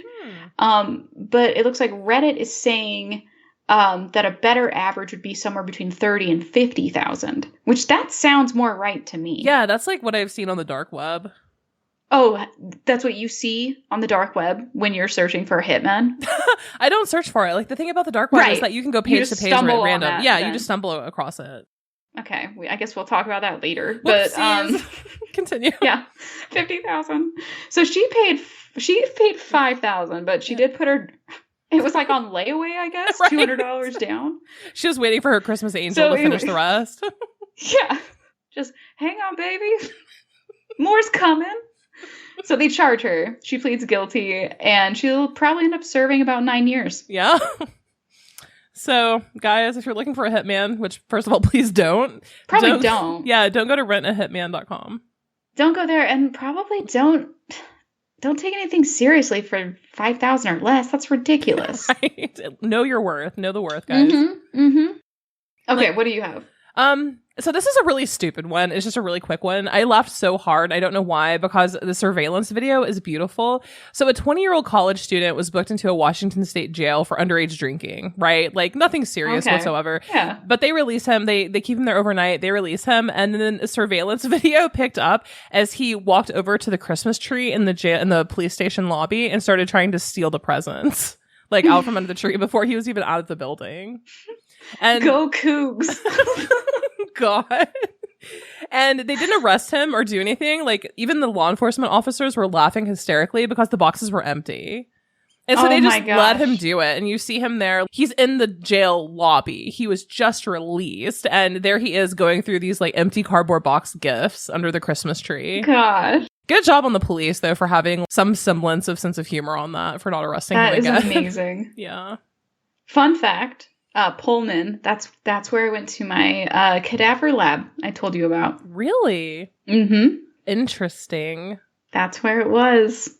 I held a dead dick. Speaking of dead dicks, Brittany, how about you segue right into the next headline? Is it really? Oh my word. It's literally about that. Okay. Police find a man with drugs wrapped around his penis during a traffic stop. He claims it isn't his, though. Naturally. How would you say that? I'm going to try saying it in Spanish, but then you're going to make fun of me. Pinellas? Okay, I'll say white. Pinellas. Pinellas County police said they found cocaine and methamphetamine wrapped around a man's penis during a traffic stop, but the man denied the drugs were his. Sheriff's deputies say they stopped the vehicle without its lights on at 4 a.m. on a Saturday. And the driver was arrested on charges of a DUI and marijuana. Man, this guy was partying. Oh, never mind. Not that cool. I should have kept reading. Authorities say they found a gun under the passenger seat while searching for the car, and they discovered the drugs while searching the passenger. Yeah, it wasn't the driver. It was the passenger who just... So, guys, this just goes to show, if you're trying to get away with something, don't tape it to your junk. Yeah. They'll find it. Well... I have questions, though. Or just, like, make sure your lights are on. I mean, if they literally would have had their lights on at 4 a.m., this probably wouldn't have even been an issue. Yeah. Minus the DUI part. Don't drive under the influence of anything. I love that you, right now, in your current state, you're saying that. I'm just sipping G&Ts, man. There's nothing illegal about that. I'm in my home. This is fine. Did you set your drink down to laugh at me properly? I did. You're being mighty defensive, Brittany. I am being very defensive tonight for no reason. What's the next story? That was it for the headlines, guys. Those are just three of my favorite headlines from the year. I mean, they were stupid, right? But, like, ridiculous. And there were some good lessons to learn. So my key takeaways with this are: do not get a hitman from a really obviously satirical and fake website. 100%. 100%. And know the cost of your hitman. You got to know the industry average, guys. Right. When you're leaving jail, don't do things that can get you back in jail again. Yes, immediately before leaving the building. Before you even leave. Like, maybe wait a little bit. Wait till the parking lot. And then maybe don't wrap or tie drugs around your penis. Yeah. Good life lessons to close out 2021. It's going to help me. I think that's going to thwart some bad ideas I could have had. Mm-hmm. Let's move on, guys, to our confessions. And this is Brittany's brainchild. You know, I just was not in the mood to hear everyone's happy little, New Year's resolutions. I thought we needed more time to get some things off our chest. And so I thought for Christmas, instead of you lashing out at the table, your friends and family members, or just to yourself in a quiet corner in your home, share your confessions here. Tell us what you wish you could say to others at Christmas dinner. We'll read it here. You'll get it out there this way. And we'll read it for you. And if you've been having a hard year, maybe one of these stories will help you see that maybe things aren't so bad. Yeah. These were all anonymous, so we actually have no idea who wrote any of these. None. There's nothing there. Unless you wrote your name in it, which I don't think anyone did. No one find did. out. We actually requested that everyone not put any self-identifying information out. So that's a good call. So I'm going to go ahead and start with the first one. Someone said, "Thank you for allowing me to complain. So my brother's girlfriend of 20 years got mad and kicked him out. Normal for her. She has BPD. My brother is staying on my couch. I woke up early. It's Christmas morning. Fresh snow's covering the ground and coming down. I said, Merry Christmas. And he went off, saying there is no Christmas and why in the hell would I say that? Then even took the big ham he had bought out of the refrigerator and said he was throwing it out the back door. I yelled at him that he's an ass and went in my room, slamming the door and crying. Talk about the worst Christmas morning ever. I'm sorry that you had that experience on Christmas morning. That's rough. And look, she was like all hopeful. I assume it's a she. She's all hopeful, like fresh snow. It's Christmas. Look at you being all happy. And then someone just took a big old sad shit right on you. And I'm sorry. Yeah, I'm really sorry too. That's rough. And that's absolutely insane how he treated that ham. That is just straight up disrespectful. It's also disrespectful what happened to you, but the ham had nothing to do with this. Nothing. It was a poor victim on all of this. And have you guys seen meat prices lately? My God. For real, though. Especially if it was a honey baked ham. Oh, my God. I bet, though, that like the glass like half full or like the silver lining. Sometimes it is kind of nice to just have instant refrigerator space again. Like it just like makes you feel like a little bit better. Yeah, but I'm gonna find the painfully optimistic thing in all of these. I'm gonna do that. That's my job. I'm gonna look for the glass half full moment and everything. That is my worst personality, Brittany. My least favorite. Like I hate it. I'm definitely doing it. Yes, I know. Fuck. We're doing this. Okay, here's the next one. To my mom. Then this is in all caps. Do I have to yell this? You do it however you want. Now's your time to shine. Okay. Stop making a super surprise fucking face every time you take a bite. You don't need to lift your eyebrows every time you open your fucking mouth. And then she says, thank you. I wanted to say that to her for 35 years. I'm like, claps to you. I feel the release there. I wasn't thanking you. I was like congratulating you, Brittany. I was like, I'm happy for her that she was able to get that out. I'm saying thank you for like letting us say this for you. Look at her, the relief that she's got. And I feel the relief. I don't know about you. Yeah, man. Super surprised face every time you take a bite. Well, is she surprised that it's good? Like I don't know. Is she surprised that it's good and like, oh, this is like I'm really surprised that this is really every good. Bite? It's like I get it maybe the first bite. That's true. That would be really annoying. And if you're sitting right across from her, it's like that's a lot. That is a lot over the course of one full meal. Here's the glass half full. If your mom is still lifting her eyebrows, man, I mean, I feel like there's like an easy fix here. Birthday gift. You just have an easy idea every single year. You get her some new Botox subscriptions. No more eyebrows lifting. And she's going to love it. No more anything lifting. She can tell people it's for migraines. That's true.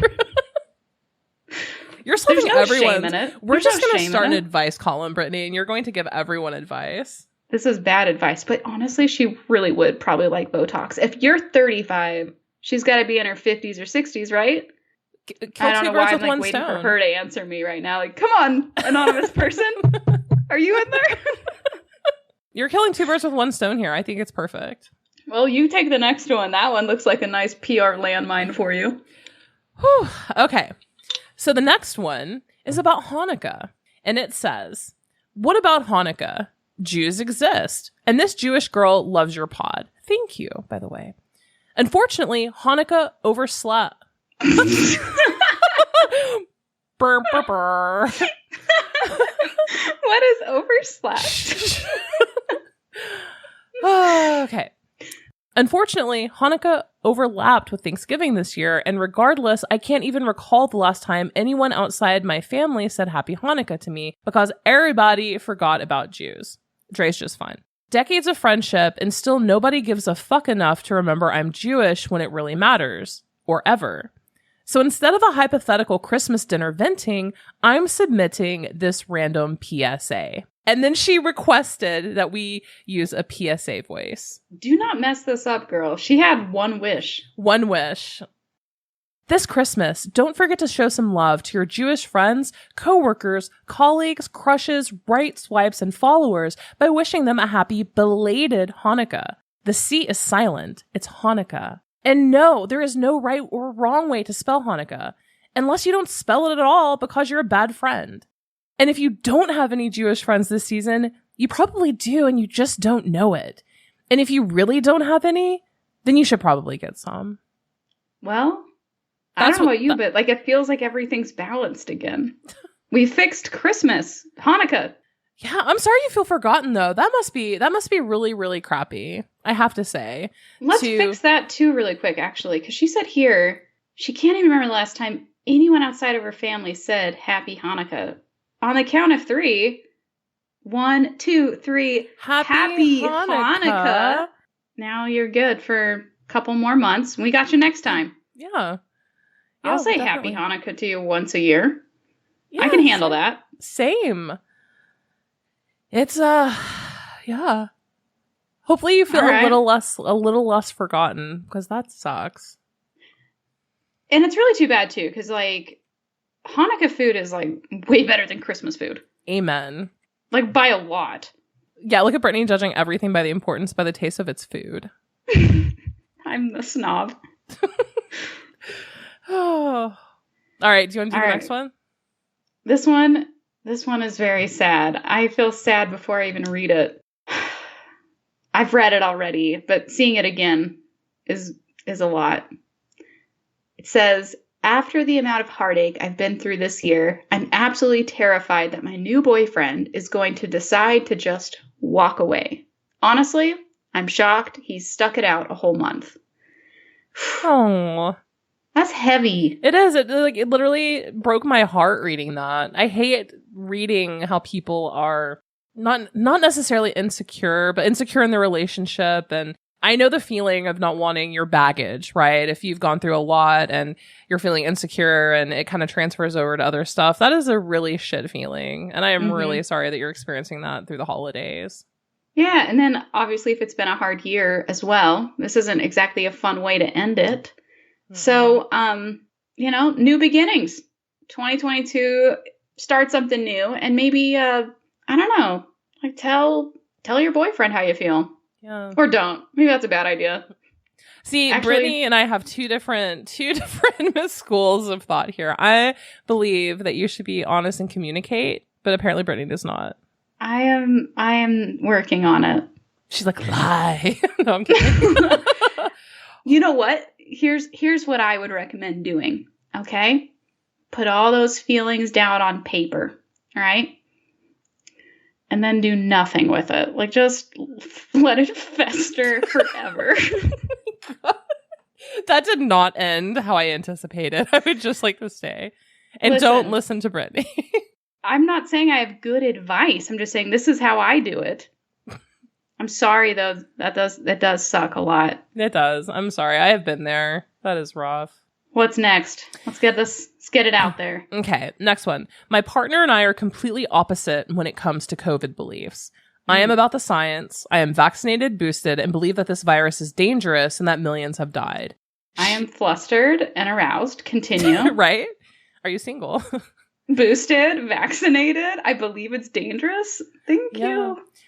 She refuses to be vaccinated, had bad COVID this fall, which was horrible, but still thinks it's the government trying to control people, the media trying to frighten us, scientists wanting to make a buck, and that yes, COVID is real, but the numbers are exaggerated and no way our hospital is truly overwhelmed. We fight every day. I really hope this doesn't break us. Oh. This, almost killed me. It's so sad, and sounds like it's almost killing her. Yeah, and him. I don't know. Him, it's hard to tell. It is. Sir or madam, I am really sorry. I cannot fathom how that feels. And to be honest, Brittany's the only person I know who takes this as seriously as I do. Yeah. That's it. Everyone else we don't know a lot of people. Everyone else that I know just doesn't take it seriously.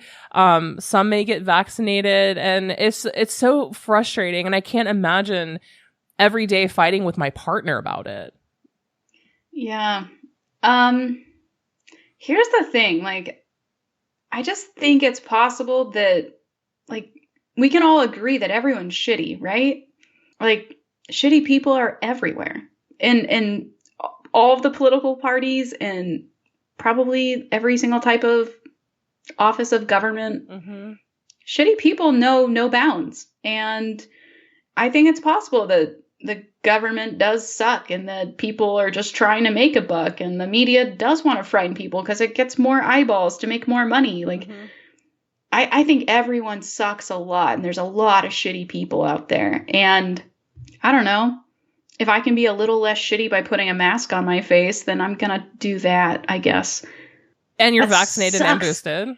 I am vaccinated and boosted, but it sucks that despite this person trying to be a less shitty person, their partner won't join them in that. Yeah, I can't imagine. I mean, everyone knows that both of my parents died and passed from COVID. So, like, immediately to me, like, I have a personal stake, you know, in this entire situation as far as, like, that's what I don't understand. When I moved to Tennessee, and I would tell people we were still in the height of the pandemic when I first ended up moving back to Tennessee. And, you know, people were, hey, do you mind for a service call? Do you mind putting on a mask just when you come into my home? And they would be like, no. And I'm like, okay, but both of my parents actually died from COVID. Like, it's very real. It exists. It's dangerous. Can you maybe be less dangerous around me if you have to come in my home? Can you be less of a shitty person right now? Right. And they laughed in my face. Like, they would laugh in my face. So I feel like something has happened in our country at this point where it's almost like political lines have been, I can't even say that because I've met plenty of both sides, right, that think that the mask and it's not real and so on and so forth. It's bizarre to me. I don't understand. Like, it's right in front of our face. So many of us have been personally affected. I realize being skeptical of the media, you know, I realize that that's like somewhat healthy to be skeptical of media and government. But I mean, it's real. It's impacting millions and millions of people every day. I can't imagine. I'm so sorry that you're dealing with that. That has to be just so incredibly frustrating. Maybe try like explaining it in a really watered down way. Like, here, I'll tell you what, like, play this on speaker and then we'll be the assholes. So that's fine. We'll be assholes, right? Happily. Can I be an asshole? Yes. Okay. We're going to be assholes right now. Okay. So that we can help explain this. So she or he is going to put this on speaker for their partner. Okay. Okay. Can I go first? Because I'm going to be the bigger asshole here. Yes. Okay. I'm speaking directly to the person who submitted this. Fucking run far away. Do not look back. What you have stated is that there is a pandemic that is killing hundreds and hundreds of thousands of people across the globe, infecting millions in our country. Science is real. You know it is. You have stated it. And the person that you were with, I am so sorry, for some reason or another, does not believe in it. So what that means is that you cannot trust this person with your life, with your safety. And I'm so sorry to say that. And that's probably so wrong of me to even say, but run. You can do better. You can absolutely do better. I promise you. My hands are up, dude. How that just like came out of your face just with like not even writing it or anything. Like, standing ovation. Thanks. One last thing. Can you imagine if you had, and this is actually something that I use to kind of like judge my own current relationships, right? Can you imagine having a child with this person and them acting like this? Like, can you imagine? I'd be like full mama bear. Like, there's no way. No, like, you're not putting my kid at risk.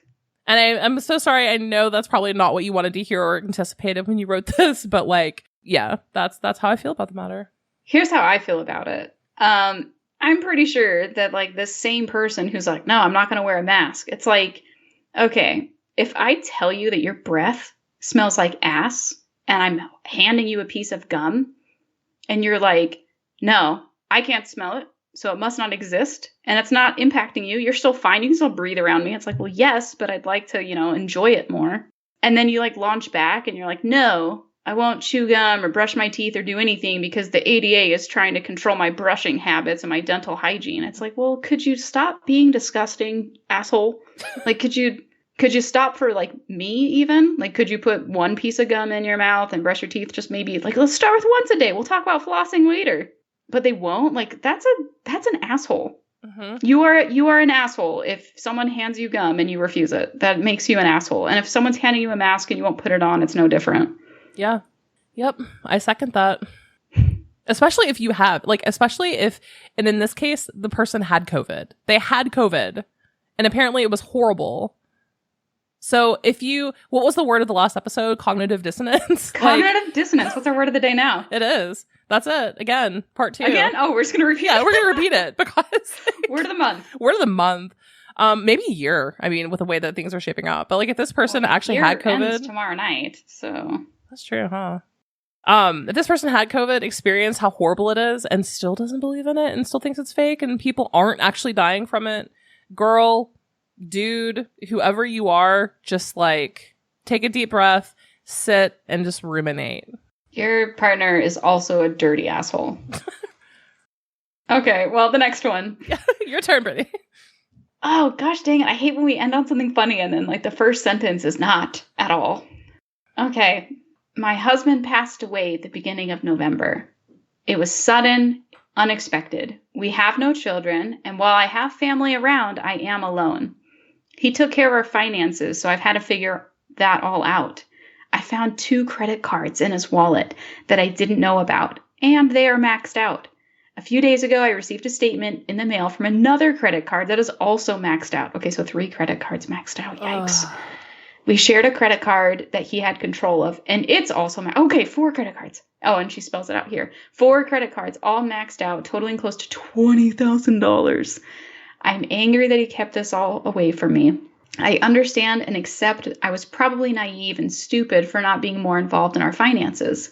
I've tried to be very appreciative of the life insurance that he had because it will cover the debt. I'm embarrassed I didn't know more about what was going on, and those are difficult feelings and emotions to have while trying to grieve. We were together for 16 years, all of my adult life, and I miss him tremendously. Oh, I am so sorry. Dude, that is so hard. That is so incredibly hard. I am so sorry.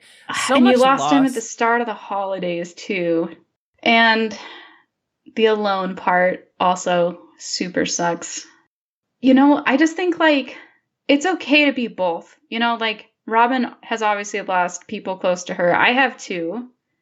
And, you know, it's been a long time for me, but I'm in a place now where, like, I can honestly say that the people that I love, that I miss dearly, that I'd give anything to see again, you know, sometimes they were fucking dicks. You know, like, sometimes they were kind of awful. And it's okay to not always look at them with these, like, rose-colored glasses, you know, just because they're gone and we're not supposed to talk shit.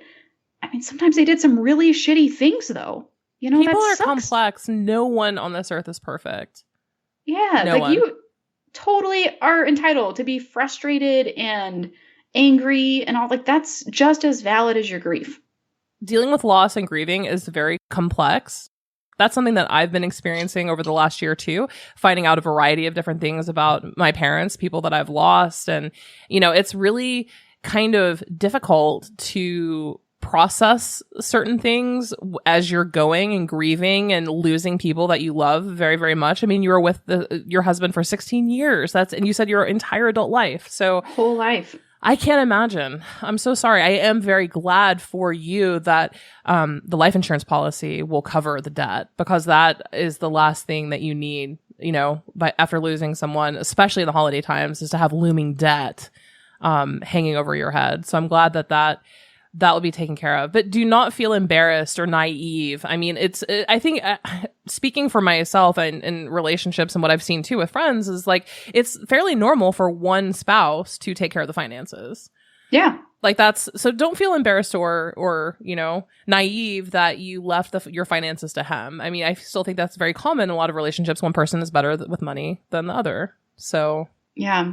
I guess if there was like 2 little pitches here in this, if you can afford it, get into therapy. That's going to be really helpful for you. And 2, for everyone listening, sign up for life insurance. It's actually pretty affordable. No, it really is. After dealing with like what I've dealt with the last year, it definitely made me realize that is a very big priority. That stuff isn't cheap, guys. Okay, this isn't even like sponsored at all. I literally did this 2 nights ago. Did you really?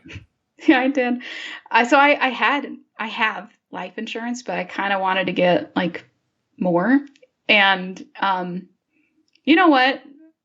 I was watching TLC and the commercial came on for Ladder. Have you seen this? Mm-mm. It's actually like really easy. It literally gave me a quote in like 2 minutes, and we signed up for it. Got a pretty sizable like amount. I wasn't expecting to get it without even having to talk to someone, but it literally did work. This is not like, you can vouch for me. This is not a plan. This is not an ad. I just did this. It's definitely not. And it was super easy. Ladder life insurance. That's crazy. Yeah. No, it's really important though, just for peace of mind, you know. Just like get it done. Like it's a quick adult thing. You can brag about it later. It's fine. Just get it done. It's 2 minutes. Let's see the next one. If my family can't make me a priority, then why am I always expected to make them my number one priority? That's feeling isolated and uncared for, and like your family is entitled, but they don't really care. Like that's a hard thing to feel, especially around the holidays. Mm-hmm. I feel like this person kind of held back in the confessions a little bit. Yeah. I would love to be able to reply more to you. I'm sorry. I don't know what has happened or how your family makes you feel that way, but that I wish better for you in 2022, and hopefully something happens and those feelings resolve. Set those boundaries. Mm-hmm. And it is okay. Side note, it is okay to set boundaries with your family. Yes. This next one, man. Go for it. I'm pissed my boyfriend doesn't think COVID is a big deal and probably doesn't even believe in the germ theory of disease. I got my undergrad in microbiology, went to graduate school in it, and work in medicine. Seriously, I want to bitch slap him so hard. I'm not going to advocate for violence, but if you wake up feeling violent, no, I'm kidding. But I'm sorry. Again, everything I said to the person before, I am so sorry. Maybe you're not compatible. I mean, honestly, like, sometimes you have to pick your battles and choose what you are, like, what your boundaries are, right? When you're in a relationship, what can you and can you not handle? I, myself, am newly single, going through a breakup, and I can tell you that, like, belief in basic scientific principles is kind of up there on the list. So... Is the list in APA format like the rest of your podcast outlines, or? Yes, and it's a full... like A questionnaire. Yeah. Mm-hmm. 2 indentations across the board. Okay, cool. Yep.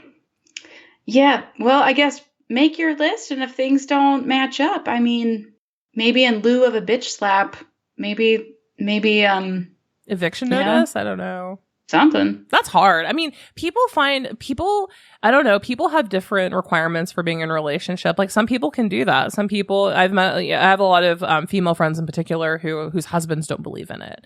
And, you know, I don't know. I couldn't do it personally, but they are. So really it's, you know, whatever your boundary is and needs in a relationship. That's hard though. That is mine for sure. That would be your trigger? That would be a trigger. Yes. Okay. Well, this next one's a little heavy. This year, I found out my husband had 2 illegitimate children. Ugh. I honestly think the fact that I accepted them into my family and that I stayed with my husband, I'm like gasping as I'm reading, after we found out about them led to my mother's death. Oh, I think she was embarrassed and ashamed by the fact I stayed with him after we found out about his cheating. I think between that and the hellish year that was 2020 through 2021 led to her just giving up when she got sick. Oh, that hurts me. First of all, this is not your fault. This is not your fault. None of this is your fault. You found out that your husband had 2 illegitimate children. The fact that your mother ended up getting sick and passing away, that is not your fault. Like, that is not the fault of you or your choices. Also, I think dying of embarrassment has, like, that's always been a figure of speech, too. Mm-hmm. There's probably something underlying there. It wasn't embarrassment. Yeah, it definitely wasn't embarrassment. No, of course not. No, something else happened, and the timing of it just happened to be around a time that, like, you were probably dealing with some stuff, too. So, which I'm sure wasn't easy for you. I cannot imagine that. 2 children. And she just accepts, like, that's a good person. You're an amazing person, because I think so many people would punish the children, right? Yeah. And instead, you accepted them into your family to be loved by more people. Because they didn't choose how they, you know, got there. Mm-mm. That's a really good person. You are an amazing person. And please do not feel guilty or embarrassed or ashamed or responsible for that. At a minimum, you shouldn't be doing dishes or laundry. That should all be Like, I hope there is a huge shift in shore split up, at least if you're quarantining with this husband still. Mm-hmm. I think that's a minimum. He better be doing like all the gross chores. Mm-hmm. Okay. Well, in addition to confessions, we have a couple of listener questions here, Robin, and this one is for you. Robin, do you believe in extraterrestrial aliens? Think they are really out there? Great question. And I love the fact that we just got these randomly. Like, someone emailed and just asked us both of these questions, just completely random. And I live for this. Yes, I do. I think that it would be small-minded of us not to believe that something else is out there in our, like, galaxy, solar system and whatnot. Does it look like little green men or what Hollywood has kind of like standardized and made popular? Maybe not necessarily. But I definitely think that it's probable that something is out there. Yeah, I think so. That's a good world peace answer. Yeah. A good maybe. Yeah, good maybe. Like, I definitely so, but like no evidence to support that, but I believe most likely. Yeah. And then for you, Brittany, the same person asked, Brittany, what made you leave Mormonism, and are you practicing a different religion? Or are you now agnostic or atheist? Okay. Well, first of all, just want to say no disrespect whatsoever to anyone who's still a practicing member of the Church of Jesus Christ of Latter-day Saints. I just personally, so they had this policy that came out in 2015. It was in November. The timing of it was just like terrible. So I had just found out I was pregnant, and this policy was basically like, how was it phrased? It was basically that the children of same-sex couples, like in the church, those children were not allowed to be blessed or baptized. And when they turned 18, if they wanted to get blessed or baptized at that time, they'd had to disavow their apostate parent. Like, it really did not sit well with me at all. Like, at all. It completely just like triggered this year-long, I don't know. I just like allowed myself to start asking questions and really trying to figure out what actually made sense and felt normal when I would read it. And when I was allowed to ask questions, things just didn't sit well with me. So I joined a bunch of support groups and went into therapy. And I actually am really lucky. So my husband was super accepting of all of it and was totally okay with me saying, like, this just isn't for me. This isn't who I am.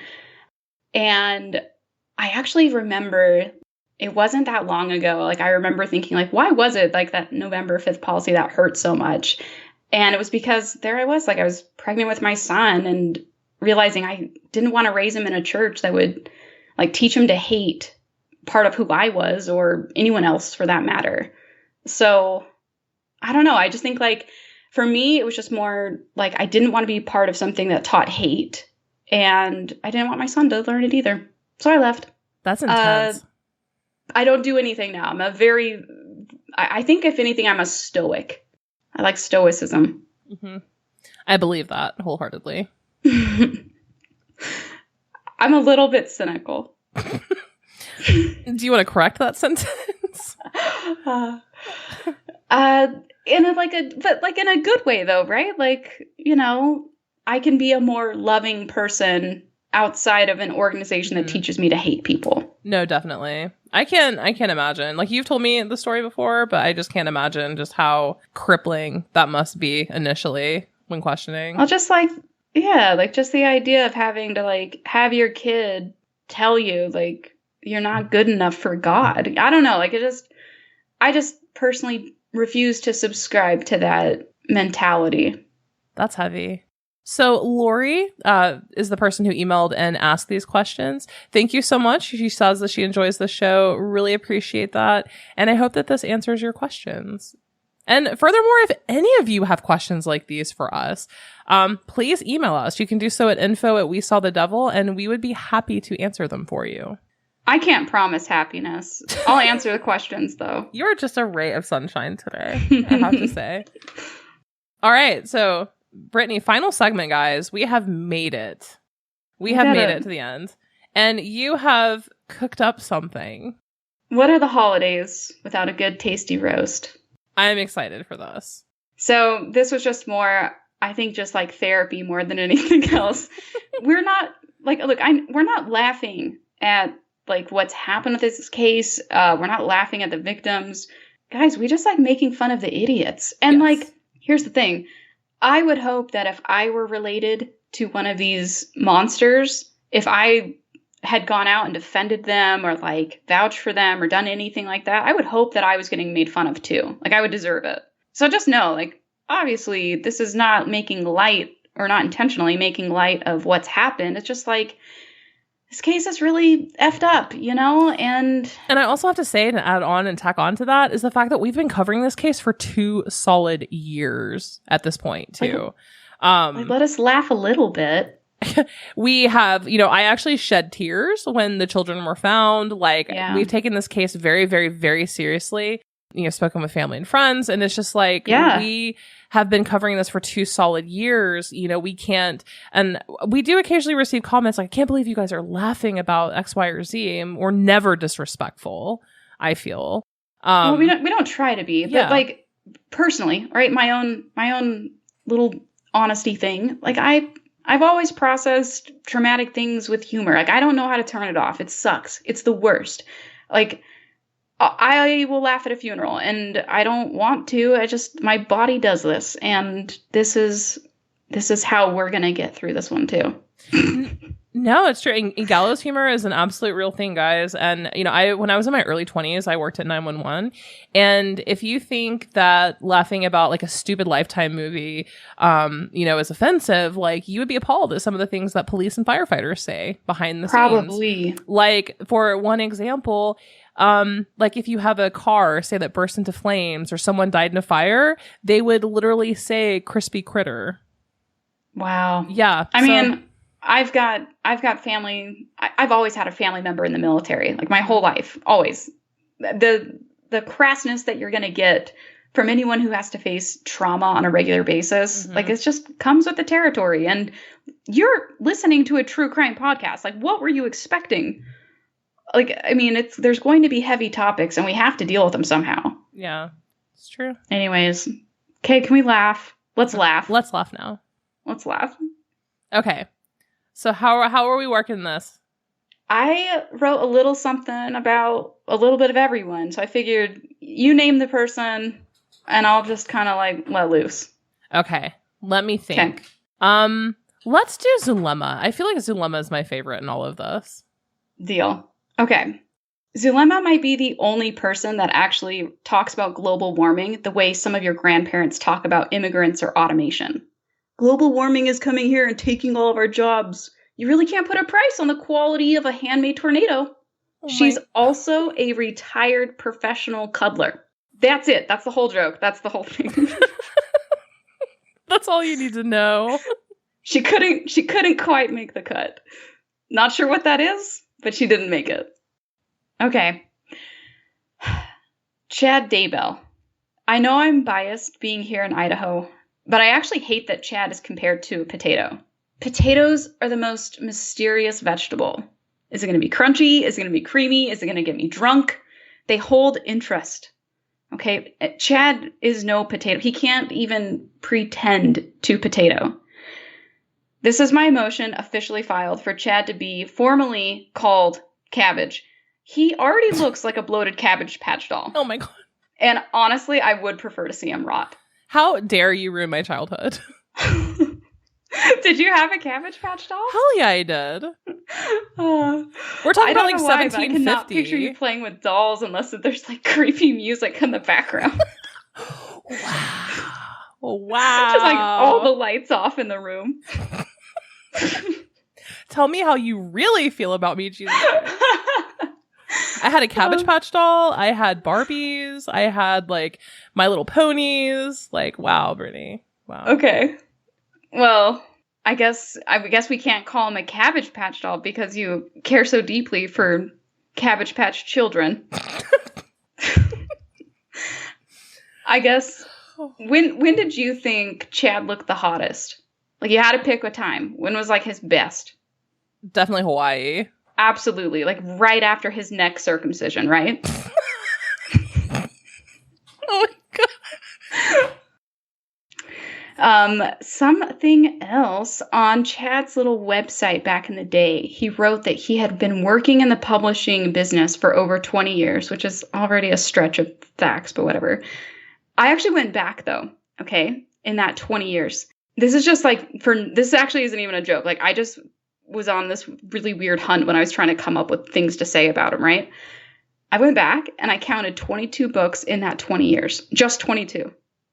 But that's only 3,003 pages. I counted all of them on Goodreads, which breaks down to 150 pages a year, or just writing 12.5 pages a month, which is still just a fraction of what like you write for this podcast. Oh my God. How does he get to claim that he is an author at that rate? There's not even a joke of that. I honestly am just like blown away that he's barely an author. He, does speeches at like La Quinta Ends? He does. But his best work is the one he never even intended to have published. Loinfire. His greatest work of all time. This was my favorite quote in this. I don't know if it was yours too. It's that part where he's like, interrupts himself to boast about himself. He was like, not many people knew this, but Raphael had been blessed with great knowledge, but 99% of people he knows do not realize that. Right. Remember that part? Like, imagine being so stupid that you don't even, like, recognize a self-burn, and then you write about it. Like, this is what he was actually saying in that. I don't want to brag, but, like, the people who know me best in this world, they do not think I am smart, like, at all. Not even a little bit. I wonder why, you absolute tit of a human. Nobody. Like, I swear, guys, it's insane. No one thinks I'm smart. Oh my gosh. He's so dumb. Okay, so Lori Vallow, having gone back and reviewed like all of Mark Mean's motions for the last year and a half, I found that one where he was like trying to like list out all of her names. Do you remember when he had to read them all? Yes. Okay, and that's like before we even had most of them. Like he only had to read a few. So I was thinking the FBI at one point like did one of those like little like presentations to everyone about her, probably. And I'm just like picturing this like FBI agent like clicks the slide. Lori Vallow, age 48, height 5'4", weight 130 pounds. Other known aliases: Lori Noreen Cox, Lori Noreen Lagiola, Lori Noreen Ryan, Lori Noreen Vallow. Let's go ahead and break. We'll cover the rest right after lunch. Lori Ryan Vallow, Lori Vallow Daybell, Lori Ryan Daybell, Lily, Elena, and Mrs. Moroni. But formally, Mark Means did request we now address her as Lori Noreen Vallow Daybell. Oh my God. No wonder. I would just like to apologize to every single person who came into the case late and became confused by the people.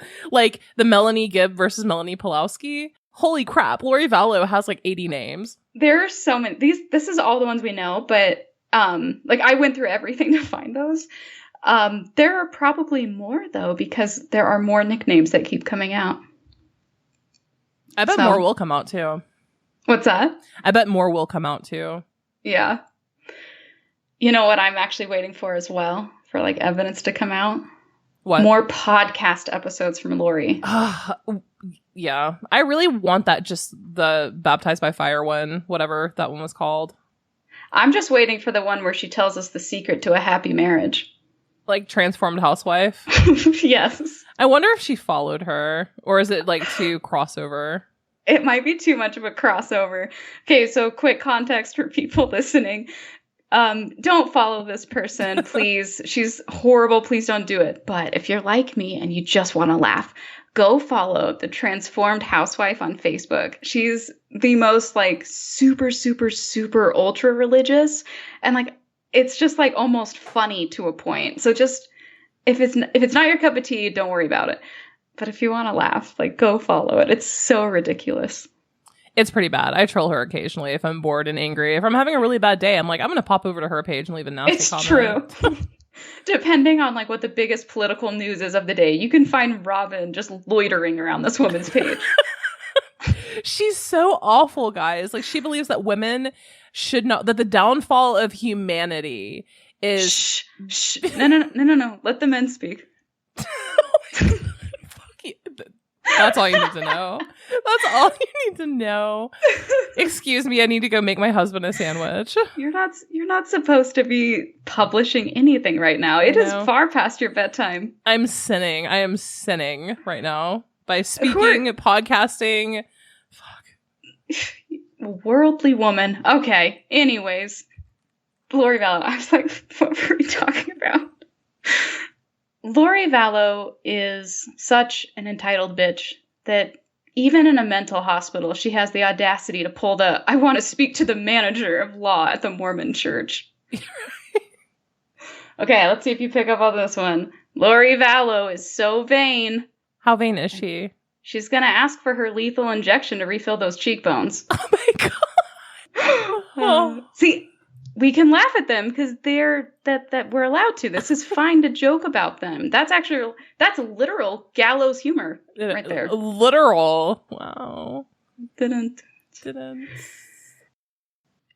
case you were wondering what the girl in second grade who is oddly obsessed with horses is up to these days, meet Melanie Gibb, aka horticulture worshiper and former lover to Avow's resident bad boy heartthrob, David Warwick. Oh my God. My favorite thing that Melanie Gibb has ever said or written. This is 100% true. She said this. I was ashamed before my maker to think I was cheating on him with another god. And I just like to picture God telling Melanie that they were never actually exclusive and they should probably see other people. Oh my God. Jesus. That was one of the most cringe statements I've ever heard from anyone, though. That was in her, like, long-ass letter where she was like, I'm not sorry, unless you need me to be. In that case, here are a bunch of scriptures about sorrow.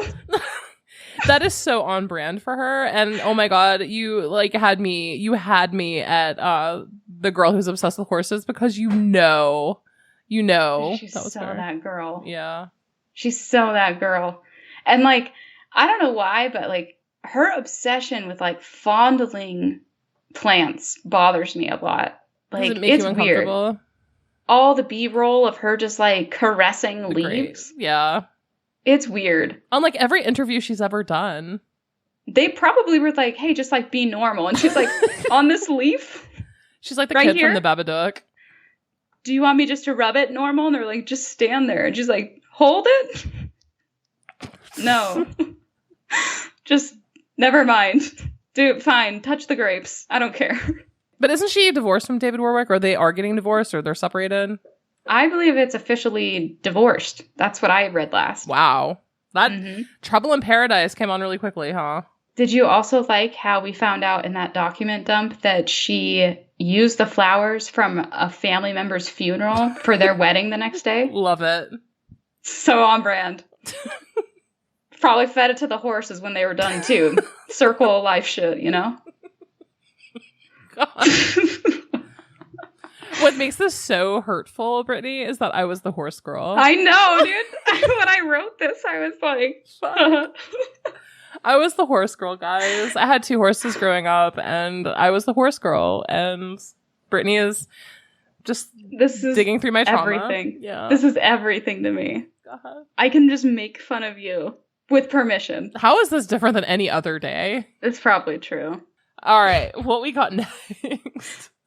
Our girl, Melanie Pawlowski. Yes. I actually cracked the code, guys. I've been stewing on how she talks for the longest time, and I know it's been bugging you guys too. I see all kinds of comments on videos, and everyone's like, where is she from? And it's not necessarily an accent, but it's also not an impediment. I actually think she's doing a 24/7 impression of a 14-year-old making their voice deeper to impress the ladies. Wow. When you listen to her, like, just picture like that. It's like, oh, yeah, like, over there. They, like, deepen their voice to, like, sound more masculine. Mm-hmm. I can see that, actually. It completely messed me up. And it's weird because it's like, her voice doesn't really match how she looks. Like, she looks like she's going to sound like sweet and nice, but she has this like completely other tone to her. Yeah, no, I agree. That's actually one of the very first things I noticed about her, as I was expecting like, you know, like Lori Vallow, more or less. Yeah. And instead I was like, hey. She is pretty, though. She is pretty. Not enough to be like Miss America, which is why it's impressive that she worked so hard for Misdemeanor. I don't think I could do that voice unless I was like intentionally like shoulders up and like trying to do like the biggest double chin I could. Yeah. Like, that's how I hear that voice. Okay. Melanie knew Ian for like 2 weeks, right? Before they got married? Yes. So if my math's right, that means Melanie's Nuva ring was in her longer than he ever was. Ouch. It's actually pretty painless. Relatively easy insertion and stuff. Low maintenance. Even. Ian Pawlowski. Okay, so in case you were wondering what sleeping with one eye open looks like, meet Ian Pawlowski. He is Stockholm Syndrome trapped inside a dad bod. Okay, I actually was thinking about connecting to him on LinkedIn in a very roundabout way. I'm like 1 or 2 connections away from him or something. Like, he works for this MLM that's really big in Idaho. But his bio says, seeking exciting opportunities to use my interpersonal skills to build strong and lasting relationships. It's just too bad he couldn't do that in his first marriage. Ouch. And he does have a LinkedIn profile, guys. Yeah, this is 100% true. Mm-hmm. And you can just like, it's like a top Google search. You'll see this as well. I think it'd be really fun if we all made a friend before the end of the year. Should we just connect with him? I think so. Send that link, that connection request. Let's do it. I want answers to so many different things in this case, but one of them being how Ian and Melanie came to be. Dude, there is no way that like any of it was normal. You know, like, it had to be very much, God told me in a dream last night that I saw this meter and it moved over to the M, so we have to get married now. And he was like, I believe that. Is that really what happened? Or are you like... Well, that it's just like, you know, going off the gay thing. That's her MO, right? Yeah. Like, just a little meter thing. Yeah. Okay, Barry Cox. Or AKA, in my opinion, I'm going to go ahead and Cox. do a trigger warning for you, and I don't even know what you're going to say. All right. So this is true as well. I actually bought his book, but Barry Cox wrote a book that is all about how the IRS needs to be abolished. Like, he's like super anti-government. And in this book, he basically says that he identifies as fluid on the taxpayer spectrum and that the government is a bigot for assuming his labels. And it's like, Barry, quit being a bundle of sticks about this and pay your taxes. My God. He have a charge against him where he was ordered to pay his back taxes? Yes. Like, it got very, very serious. And then he also was like his own lawyer. And he was a fake doctor or fake lawyer for a while too. Fake lawyer. He was giving people legal advice because of this. And so instead, since he couldn't, you know, unofficially practice law, he went and had this book. And it's basically just like, I think he just had a stroke with caps lock like on. Like, he just goes nuts. In the book? Yeah, it's, you know, like Trump's tweeting style, where it's just like occasional things, like he ends a sentence, but it's with one word, like bad, and it's an exclamation mark, or yes, not good. So Barry does that, but in all caps after everything. And then he has like these other parts in the book. This isn't the joke. I actually read this. He has these other parts where like halfway through the book, he'll like try and sneak in like a terms and conditions. And so it'll be like, the reader understands that by reading this page, you also agree to, and you're like, wait, can he do this? Is this like when older people typically start copying and pasting the disclaimer on Facebook of like, you cannot use my pictures. Must share with 50 friends to keep your account. Oh my gosh, that's totally it. So they say that women tend to marry men that remind them of their fathers. I guess that means that Lori just has a thing for failed writers that have weird obsessions with their daughters. Oh, God. That is a bullseye. That's a very niche joke, I feel like. Like, you have to know, like, oh, because, like, Chad and Emma, and then this makes no sense to anyone outside of this. We all just have this inside joke. It's fun. A lot of us have been following this from day one, so yeah, well done. It's pent up, man. Like, we have no one else to talk to about this. Literally no one. Okay, Janice Cox, a.k.a. Mother Cox. Mother Cox doesn't just look like a used Band-Aid. Her stories stick about as well as one. This is actually something she said. This is a real quote. I didn't have to write anything funny about this. This is something she actually said. Alex's death, we had him cremated, which were his wishes, and we had a service for him. We didn't invite anyone to a service that believed he was a murderer. So it was a very small, precious group of us. Oh my god. These people literally have no idea. I was crying when I found that quote. I had to read it like 5 times. Like, did she just... What? Again, let me repeat that. We didn't invite anyone to Alex's service that believed he was a murderer. So it was a very small and precious group of us. Oh, wow. Man. Good Lord. I have tears in my eyes. Here's another gem from Mother Cox. She said, I don't know why Lori's been married so many times. Like, she said it so confused.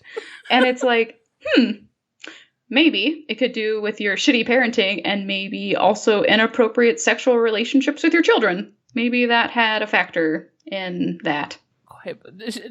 Mother Cox doesn't strike me as someone who takes accountability. Not at all. Like, she is just like flabbergasted at this point. She's like, more Botox, please. I don't know what are the chances that my daughter starts a religious cult. Apparently, I'm from the Midwest. My Mother Cox. I don't know why I went Midwestern there. She's probably just baffled, though. Like, this, what are the odds that she has a murderous child, one that dies mysteriously, one that just kills her spouses repeatedly? She's just like, oh my God, I can't turn it off. I keep trying to speak Midwestern. That's fine. That's fine. Yeah, that's fine. God. But clearly none of this reflects on her or Barry. No, absolutely not. And then there's Summer. God, that interview when they kept like suggesting that the kids were safe and in a bunker somewhere. And it's like, well, yeah, okay, based on these two and the bangs they got from the 80s, that's where they've been for the last 30 years. My God. It's so true. Did you know Summer's husband's actually a chiropractor? I did not know that. Well, it makes sense, though. It's why her story just always seems to be out of alignment. That's true. And speaking of, wasn't Melanie Gibbs' husband a chiropractor? A podiatrist, actually. Thank you. For anyone who's been playing bingo with us for 2 years, go ahead and mark podiatrist on your word mention card. And then there's Julie Rowe. Oh, no. Sweet, sweet baby Julie.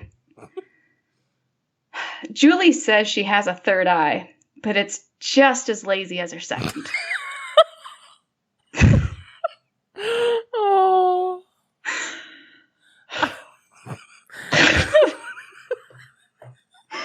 Sucks because I think she's going to hear this. I feel like she would.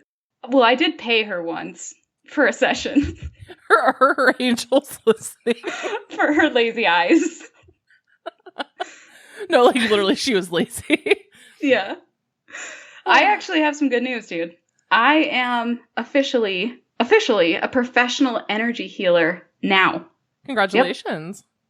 Yep. Here's what you do.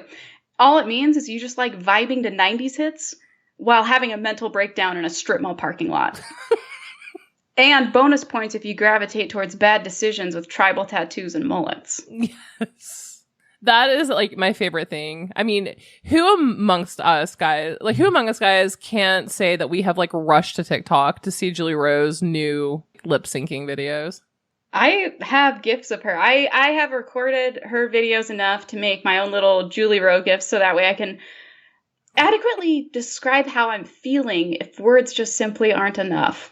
Honestly, I think Julie Rowe gifts may beat Abby Brown. Really? Yeah, that's saying a lot.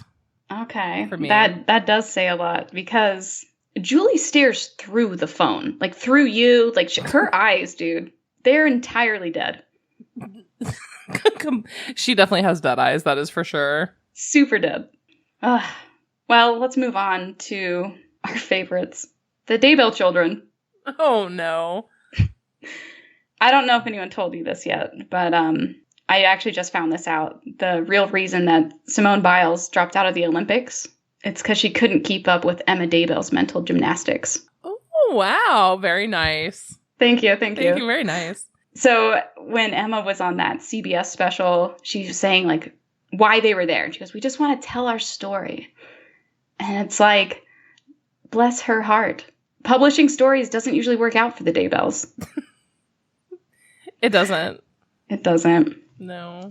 And I don't think this is ever going to happen, but if there's a chance of it, Garth, if you're listening to this, a little pro tip for you. Telling the world that your mom died of asphyxia naturally is about as true as saying that Jeffrey Epstein died peacefully in his sheets. Facts. Facts. Yeah.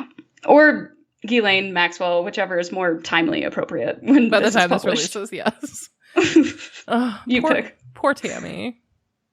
Well, and that leaves us on Mark Means. Oh. And this is kind of like bittersweet because it kind of feels like goodbye in a way. Get well soon. I don't really want to roast him. I just want to quote things that he actually said. Okay? He wrote the jokes for you. He did. In memoriam of Mark Leroy Means of Means Law LLC. This is something he said. I want to make it very clear, I haven't been doing this as long as a lot of people, but I've been doing it a while. The judge got tired of me repeating stuff. No. There is literally no way that I can take this amount of information, of which you are all very aware, and prepare a defense. Wow. Obviously, I didn't do my job good enough today. And then this one is my favorite. I think people need to understand that no matter who the defendant is in our country, they are entitled to a defense. And my belief is when I go home and talk to my kids, and they are very well aware of this case, that I'm doing what a person is entitled to do. Guilty or not. I'm not saying Lori's guilty. I'm not saying that at all. God, I remember that moment, and it was epic. It's the best one. And then, not to steal his line, but this will be me signing off too. This is what he said. That's it. You guys are great. Thanks for hanging out. Who was he talking to? Reporters. Like 3 reporters. Can you imagine your attorney be like, thanks for hanging out, guys. Gotta bounce. And my favorite is that he started walking down the street in Rexburg, and like where the courthouse is, like he was just walking vaguely down Main Street. He like forgot where his car was parked. You can't park right there. So he like just started walking and was like, we're gonna parkour our way back to the car somehow, buddy, but we nailed that fucking interview. God. High-fived him, me. Leroy. Leroy Means. God. And Brittany, I'm going to stop you right now. Don't send him flowers. Okay. I know you're probably feeling a little misty-eyed, nostalgic, like second-guessing yourself, but please don't do it. Maybe on Valentine's Day? If he hasn't said anything to me by then. God. I don't think that you're going to get a reply this time. I think that he is probably like holed up somewhere, devastated. I'm just going to be over here looking out my window as the snow falls down, press my palm against the glass and just start singing like, turn around, and then just like wait for him. That's me missing him through this case now. Gross. Yeah. It is. But I bet your Twitter is going to be a lot more boring now. It is. I've never trolled someone before. That was kind of fun. Man, it's been a year, guys. It has. Do we have any? Let's just do this one again. Let's just repeat 2021 right into 2022. How about we not? Can't wait for more of this. It's fine. It's fine. I'm fine. Well, guys, that is it. Do we have anything else? I can't think of anything, man. Well, guys, that is it for 2021. I hope that you had a few laughs. I hope that those of you who submitted your confessions, your events, feel a little bit of relief from getting that off of your chest. But yeah, it's been quite the year, and I can't imagine. We have Pam Hupp's trial coming next year. Yes. Which, by the way, guys, the big thing that I have been working on, we actually will be having a very, very, very special guest coming up. I mentioned in a couple of the previous episodes that I have a very special guest coming up on the podcast. And speaking of Pam Hupp, Russ Faria's attorney, Joel Schwartz, will actually be joining us on the podcast to discuss the case against Pam Hupp, Russ Faria's trial. And it's just, I am so excited. It's going to be so insightful. And this is going to be especially interesting considering the Pam Hupp movie starring Renee Zellweger is coming out. But yeah, I actually covered, if you are not familiar with the Pam Hupp case, guys, it is insane. It is crazy. It has just as many twists and turns as the Lori Vallow case. The woman is an absolute monster. Oh, she's literally the most crazy, pathological liar that I don't think I've seen anything like it before. Yes. Just to give all of you a little taste, if you're not familiar, this woman is so evil that she had a best friend, and she actually she killed her best friend and framed her friend's husband. And he was actually convicted and spent a couple years in prison for killing his wife, which he didn't do. The prosecutor was suspicious and corrupt. I mean, it was just an absolute farce of a trial. Well, because Pam Hupp is so insane, she actually killed again. And then his case had a second look, and he is actually now a free man. But the entire story is just insane from top to bottom, so many more details. And so Joel Schwartz, Russ Faria's defense attorney, will actually be joining us to discuss all of it. And I am just so excited. So look forward to that coming in February. That's on the horizon. And we have a lot of new cases. As we discussed earlier, I want to diversify the podcast. And guys, I don't want to just cover the same stuff and just a case from A to, just a really simple crime case, A to Z. If you really want a certain case to be covered on this podcast, please, feel free to shoot us an email. Preferential treatment is given to patrons and the requests that they have. I put polls out so often for people to submit cases that they want us to cover. So if you feel very strongly about something, reach out or become a patron. Nailed it. Thanks. Any final thoughts for the year, Brittany?